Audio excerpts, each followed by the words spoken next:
उत्तर पुणे जिल्हा हादरवणारी धक्कादायक घटना आज राजगुरुनगर तालुका खेड या तालुक्याच्या ठिकाणी घडली आहे। एका खासगी शिकवणीत कोचिंग क्लासमध्ये 10वीच्या एका विद्यार्थ्याने दुसऱ्याचा चाकूने गळा चिरून खून केलाय। मृत व आरोपी दोघेही अल्पवयीन आहेत। राजगुरुनगर यामुळे हादरून गेलंय। शहराच्या मध्यभागातून जाणाऱ्या वाडा रोडवरील संस्कार क्लासेसमध्ये हा धक्कादायक प्रकार झाल्याचं खेड पोलिसांनी सांगितलं। राजगुरुनगर येथेच 2 अल्पवयीन मुलींची पाण्याच्या ड्रममध्ये बुडवून एका परप्रांतीयाने वर्षभरापूर्वी हत्या केली होती। त्या घटनेच्या निषेधार्थ राजगुरुनगरकरांनी त्यातही महिला वर्गाने मोर्चा काढला होता। तरीही त्यानंतर यावर्षी धर्मरायाची मांजरेवाडी येथे 12वीतील एका विद्यार्थिनी तर कडूसला मुलीला छेडल्याचा जाब विचारणाऱ्या पित्याचा निर्गुण खून झाला।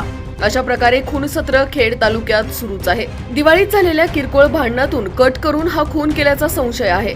क्लासमध्ये चाकू घेऊन आरोपी अल्पवयीन विद्यार्थी आल्याने त्याला दुजोरा मिळालाय। दरम्यान खेड पोलिसांनी या प्रकरणी खुनाचा गुन्हा नोंदवून मारेकरी मुलाला ताब्यात घेतलंय।